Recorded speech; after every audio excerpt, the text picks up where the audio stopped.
नमस्कार साथियों, मैं करीम सिंह आज फिर आपके साथ जुड़ा हूँ साविना सिंह की ऑनलाइन क्लासेस के माध्यम से।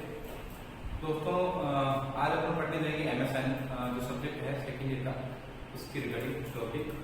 तो दोस्तों अपन जो पढ़ रहे थे सिस्टम था एंडोक्राइन एंड मेटाबॉलिक डिसऑर्डर था, इसमें ज़्यादातर अपन कर लिया है। कुछ डिजीज बच रही है वो आज अपन करने जा रहे हैं। देखो फर्स्ट वन मैं बताना चाहता हूँ आपको कि जो आपकी इसके अंदर बची हुई है वो है लीवर, है ना। लीवर मेटाबॉलिक और एंडोक्राइन दोनों के अंदर आता है, तो उसके रिगार्डिंग आपको वो अपन यही पढ़ेंगे, है ना। तो लीवर के रिगार्डिंग कौन कौन सी जो डिजीज आती हैं वो आज वन बाय वन करके अपन पढ़ेंगे। तो वो मैं एक बार आपको बता देता हूँ कि कौन कौन सी है, उसके बाद अपन पढ़ना चालू करते हैं। देखो फर्स्ट लीवर होता है, इसके अंदर कौन कौन से प्रॉब्लम होने की संभावना होती है। तो देखो एक तो होती है हेपेटाइटिस,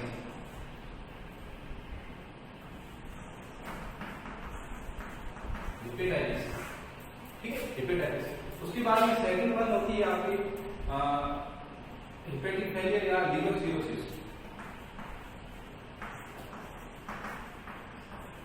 ये जो मुख्य प्रॉब्लम होता है इसमें लीवर सिरोसिस या लीवर फेलियर बोल सकते हैं। उसके बाद में ये तो आपका लीवर की संबंधित होगी, हेपेटाइटिस और लीवर सिरोसिस। उसके बाद में जो आपका लीवर के नीचे रहता है गोल ब्लैडर, है ना, पित्ता से आपने पढ़ा होगा गोल ब्लैडर। उस गोल ब्लैडर से रिलेटेड वो भी जो डिजीज होती है वही आपने यहाँ पढ़ी। वो कौन कौन सी होती है, वो कौन सी होती है। देखो उसमें होती है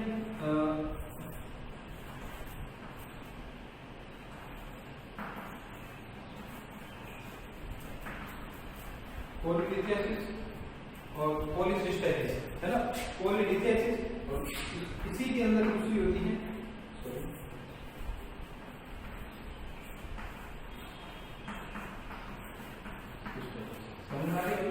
देखो एक होती है पॉलीलिथियासिस, दूसरी होती है पॉलीसिस्टाइटिस, है ना। पॉलीलिथियासिस और पॉलीसिस्टाइटिस, है ना। तो ये जो प्रॉब्लम है लीवर और गॉल ब्लैडर से रिलेटेड अपन पढ़ेंगे, है ना। पहले मैं आपको बता दूं पढ़ेंगे तो अपन वन बाय वन करके ये तो आपको तो लीवर की होगी, ये आपकी होगी गॉल ब्लैडर की, है ना।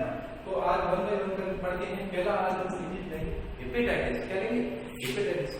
ये बहुत कॉमन डिजीज है, ये आपके एग्जाम की दृष्टि से और बाकी नॉलेज की दृष्टि से भी ये जो है जो आज डिजीज पढ़ने जा रही है हेपेटाइटिस बहुत इंपॉर्टेंट है, आपको ध्यान में चाहिए। ठीक है, अब देखो हेपेटाइटिस है, हेपेटाइटिस क्या होता है, ठीक है, उसका टाइप क्या क्या होते हैं, क्या प्रोसेस होते हैं हेपेटाइटिस होने के, वो वन बाय वन करके अपन पढ़ेंगे। तो देखो अपन इस वर्ड से जानेंगे कि हेपेटाइटिस का अर्थ क्या होता है। तो देखो मेरे भाई कि हेपे और टाइटिस, हेपेटोसाइट्स है, हेपेटोसाइट्स सेल आपकी कहाँ प्रेजेंट रहती है, कहाँ प्रेजेंट रहती है, लीवर में रहती है ना। तो देखो हेपेटोसाइट सेल है ना। अब देखो अब जाने सेकंड आइटिस का अर्थ है, आइटिस का अर्थ क्या होता है, इन्फ्लेमेशन होता है, होता है इन्फ्लेमेशन होता है। आइटिस का अर्थ क्या होता है, इन्फ्लेमेशन। किसी भी वर्ड के पीछे आइटिस लग जाए तो उसका अर्थ क्या है, इन्फ्लेमेशन हो रहा है। अब इन्फ्लेमेशन किस चीज का हो रहा है, तो देखो इन्फ्लेमेशन किस चीज का हो रहा है, हेपेटोसाइट सेल का हो रहा है। किसका हो रहा है,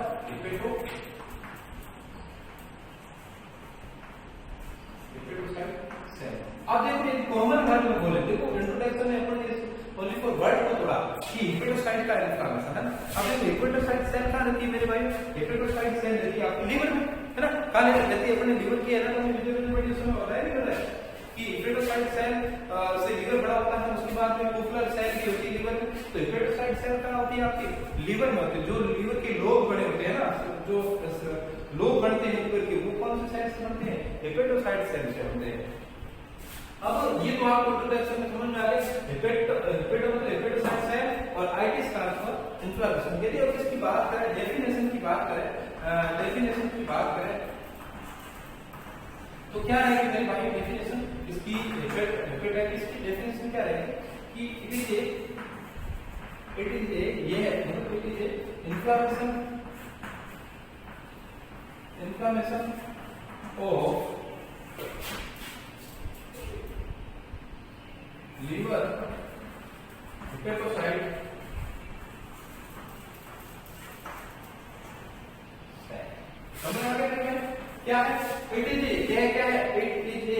inflammation of liver hepatocyte cell कि ये क्या है आपके जो लीवर की सेल होती है कौन सी हेपेटोसाइट, कौन सी हेपेटोसाइट, उसका इन्फ्लेमेशन या इन्फेक्शन होना, उसका इन्फ्लेमेशन या इन्फेक्शन होना वो क्या कहलाता है मेरे भाइयों, वो क्या कहलाता है आपका हेपेटाइटिस कहलाता है। क्या कहलाता है हेपेटाइटिस। समझ में आ गया कि हेपेटाइटिस की डेफिनेशन क्या होती है कि आपके जो लीवर की हेपेटोसाइट सेल है उसका इन्फ्लेमेशन या इन्फेक्शन होना हेपेटाइटिस कहलाता है। ठीक, चलते हैं आगे कि ये जो इन्फ्लेमेशन हो रहा है क्यों हो रहा है, कारण क्या है, क्या इसके कोजेज होते हैं, तो आगे चलते हैं कोजेज ऑफ हेपेटाइटिस। ठीक, तो बात करते हैं कोजेज ऑफ हेपेटाइटिस की।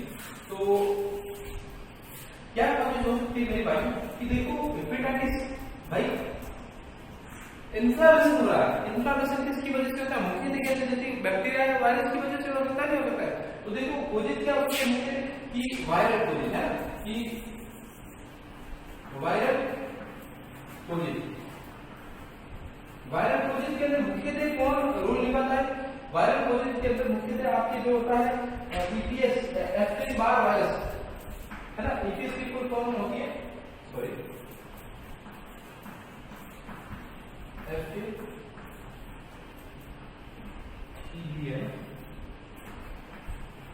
एप्टेन बार वायरस, ठीक है, HCM cytomegalovirus,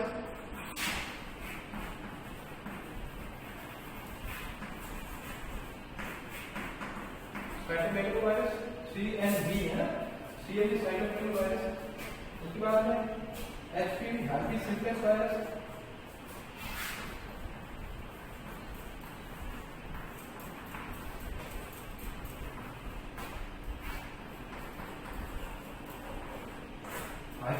simplex virus HPV. ठीक है, उसके बाद में और क्या सकता है वायरस, कौन सा कर सकता है रूबेला, रूबेला वायरस। तो ये जो आपके वायरल कोजेज होते हैं, ये जो वायरस होते हैं ये क्या कर सकते हैं आपकी हेपेटाइटिस कोज कर सकते हैं, हेपेटाइटिस को मुख्यतः जो मेन कोज होता है वायरल कोजेज होता है तो हेपेटाइटिस कर सकते हैं। इसके अलावा और कौन कौन से रिस्क फैक्टर हो सकते हैं जो आपके हेपेटाइटिस कर सकते हैं, तो वो मैं ध्यान रख रहा हूं वो कौन से हो सकते हैं कि जैसे कि मान लो कि कोई ऑटो इम्यून डिजीज है, ऑटो इम्यून समझ में आ गया है, ऑटो इम्यून डिजीज का अर्थ क्या है, auto immune disease, auto immune disease का अर्थ होता है कि जो अपनी मतलब इम्यून पावर है ना, अपनी इम्यून पावर ही आपकी मतलब क्या करती है, जो सेल है उसको डैमेज करना चालू कर देती है ना, ज्यादा हाइपर हो जाती है, जिसके कारण क्या होती है वो आपकी सेल को डैमेज करना चालू कर देती है। तो यहाँ ऑटो इम्यून डिजीज का अर्थ हुआ कि यहाँ क्या करेंगे आपकी जो इम्यूनिटी पावर है आपकी है ना, उसकी जो एक्टिविटी है वो क्या करेगी आपके हेपेटोसाइट सेल को डैमेज करना चालू कर देगी ना, उसको नष्ट करना चालू कर देगी, जिसके कारण क्या होगा तो सेल डेथ होगी, सेल डेथ के कारण क्या होगा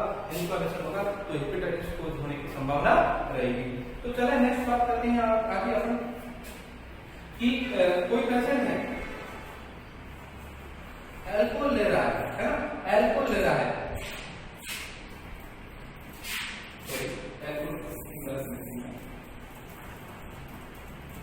अल्कोहल ले रहा है ना, कोई पेशेंट है जो अल्कोहल ले रहा है ना, अल्कोहल ले रहा है, ठीक है, दारू ले रहा है, तो क्या यदि क्रोनिक अल्कोहल मतलब अल्कोहल है ना, तो क्या हो सकता है लंबे टाइम बाद आपकी हेपेटोसाइट सेल नेक्रोसिस होकर डैमेज होने की संभावना रहती है, जिसके कारण क्या होता है इन्फ्लेमेशन होने की संभावना रहती है। ये क्या रिस्क फैक्टर है ना, ये रिस्क फैक्टर होते हैं। ठीक, उसके बाद में कुछ ऐसी मेडिसिन, कुछ ऐसी दवाइयां जो क्या करती है आपके हेपेटोटॉक्सिक होती है, ठीक है, हेपेटोटॉक्सिक मेडिसिन, हेपेटोटॉक्सिक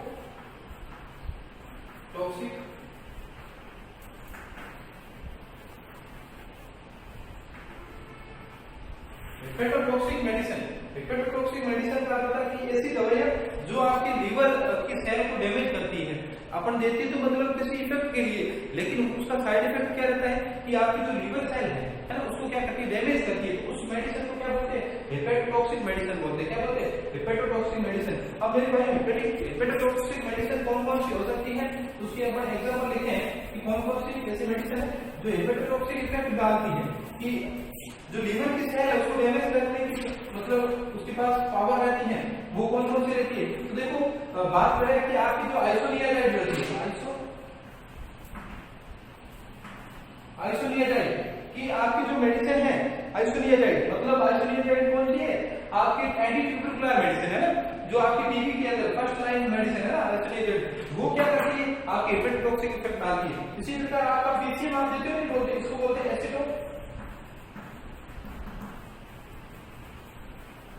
एसिटोमिनोफेन, इसका मतलब पीसीएम है ना, एसिटोमिनोफेन या पैरासिटामोल, ये क्या है, ये भी हेपेटोटॉक्सिक मेडिसिन है। इसी के बाद आपकी इरिथ्रोमाइसिन,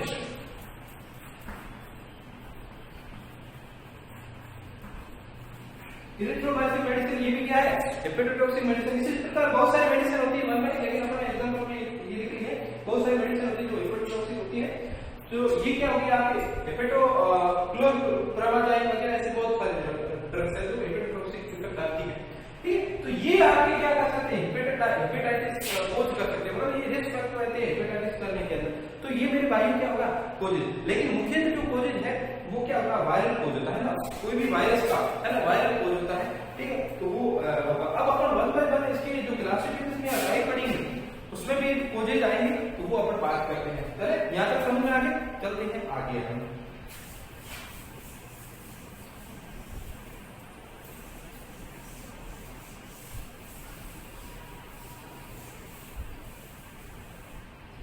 चले आगे, देखो भाई अब अपन पढ़ते हैं इसके टाइप। हेपेटाइटिस के जो टाइप होते हैं वो इंपॉर्टेंट होते हैं, ठीक है। तो टाइप कितने होते हैं हेपेटाइटिस के, वो अपन बात करते हैं यहाँ। कुल 5 टाइप का हेपेटाइटिस होता है। तो टाइप्स ऑफ हेपेटाइटिस,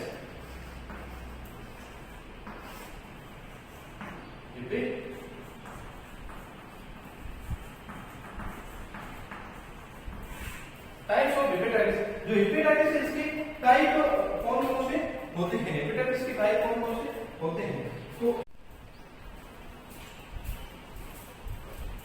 करते हैं हम इसकी टाइप की बात कौन कौन से होते हैं।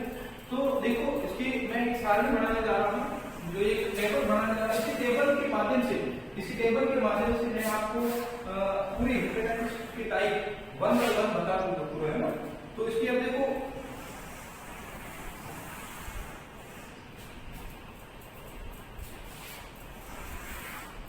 यहाँ आके टाइप्स कौन कौन से टाइप्स होंगे, ठीक। तो देखो टाइप पहला हो गया हेपेटाइटिस एच ई कर रहा हूं मैं, तो इसका मतलब हेपेटाइटिस हो गया ना, हेपेटाइटिस ए, हेपेटाइटिस बी,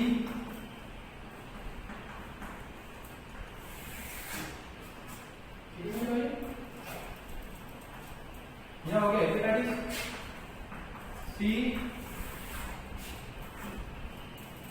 यहाँ हो गया हेपेटाइटिस ई, हेपेटाइटिस बी, और यहाँ हो गया और हेपेटाइटिस ई।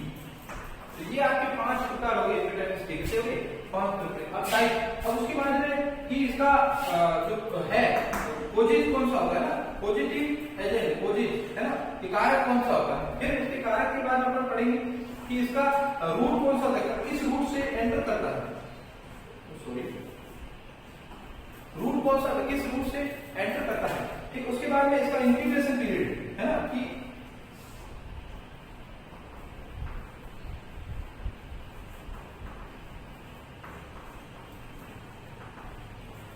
ठीक है। फिर वायरस कॉपी कौन सी होती है, वायरस की कॉपी कौन सी होती है ना। अब देखो बात करें कि इसकी मैं कहानी बना दूं। अब बात करें कि कोजेज हेपेटाइटिस ए का पॉजिटिव एजेंट कौन सा होता है, तो हेपेटाइटिस ए वायरस होता है, हेपेटाइटिस ए वायरस होता है पॉजिटिव। इसी प्रकार सबकी कोजेज कौन सा है, A B C D E. इसी प्रकार आपको ये जो इसका कोजेज है, ये इसका उसका जो नाम के आधार पे ही इसका पॉजिटिव एजेंट होता है, ठीक है। समझ में आ गया था, ठीक है, समझेगा। अब बात करें कि जो रूट, ये जो इंपोर्टेंट रहता है ना, रूट किस रूट से, रूट ऑफ ट्रांसमिशन है ना, यहाँ आपको मैं बड़े अक्सर है यहाँ पे लेता हूँ, रूट ऑफ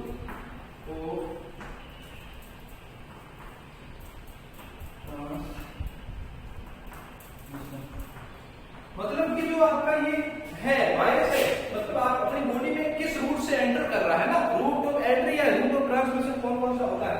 तो देखो हेपेटाइटिस ए का रूट रहता है फीको ओरल। फीको ओरल मतलब जैसे कि मल हो गया, मूत्र हो गया, जैसे आपका जो अपशिष्ट पदार्थ मल मूत्र हो गया, उस यदि वो कहीं त्यागा हुआ है, किसी हेपेटाइटिस पेशेंट का त्यागा हुआ, उसके अंदर हेपेटाइटिस वायरस के जो ये है मौजूद है, यदि आपने वो यदि कंटामिनेटेड आप उसके साथ हो गए तो आपके अंदर हेपेटाइटिस ए होने की संभावना हो सकती है। तो इसका रूट कौन सा हो गया? फीको ओरल रूट। फीको ओरल रूट मतलब फीको ओरल, जैसे कि फीको ओरल का जैसे कि गंदा मल मूत्र, जैसे कि मान लो नदियां है, ठीक है, जैसे कि है तो, या आपका वो तालाब है, उसके आसपास में क्या होता है मल वगैरह जैसे कि त्यागते हैं लोग, तो वो क्या होता है उस नदियों के साथ ही बहकर चला जाता है।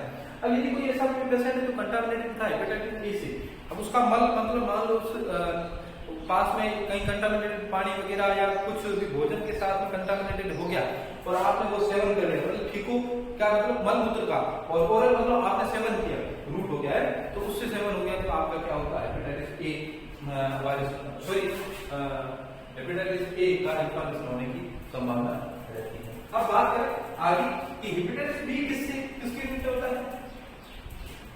अब हेपेटाइटिस बी कैसे होता है? हेपेटाइटिस बी होता है आपका जैसे कि सेक्सुअल एक्टिविटी,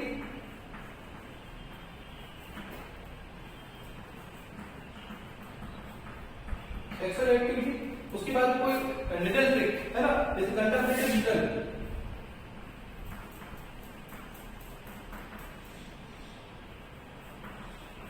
निडल, जैसे कि निडल्स होगी, मान लो कंटामिनेटेड निडल थी, आपने किसी पेशेंट हेपेटाइटिस का मतलब आप ट्रीटमेंट करे, वो निडल यदि हेपेटाइटिस पेशेंट के लगा रखी और वही निडल आपकी यदि प्रिक होगी मतलब आपकी चुभ गई, तो इसका मतलब हो सकती है कंटामिनेटेड निडल है ना, निडल है ना, सुई निडल। उसके बाद में कुछ ब्लड बॉडी सीक्रेशन है, बॉडी सीक्रेशन से, बॉडी सीक्रेशन के अंदर क्या आता है, सलाइवा हो गया आपका, ब्लड हो गया, तो वो बॉडी सीक्रेशन हो गया, तो ये क्या होता है आपके हेपेटाइटिस बी का पॉजिटिव हो सकता है, सॉरी रूट हो सकता है ना। इसी प्रकार हेपेटाइटिस सी, तो इसका जो रूट होता है आपकी किस रूट से ट्रांसमिटेड हो सकता है, पोस्ट ट्रांसफ्यूजन।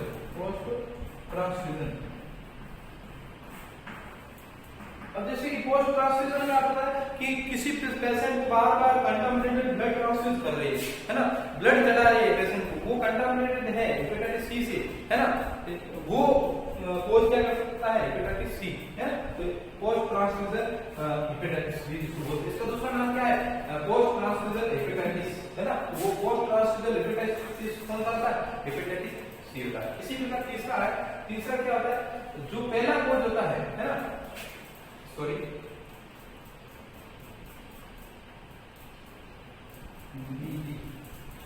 हाँ, जो आपका ये हेपेटाइटिस बी है ना, ये जो कोज हो रहा है वो सेम इसमें, और हेपेटाइटिस ई जो कोज हो रहा है वो सेम इसमें, ये ठीक है। इसी प्रकार आपका यहाँ आपका बी आ जाएगा तो यहाँ ई आ जाएगा, इन दोनों का जो है वो इसी के अंदर रहता है। चलिए आगे बात करते हैं।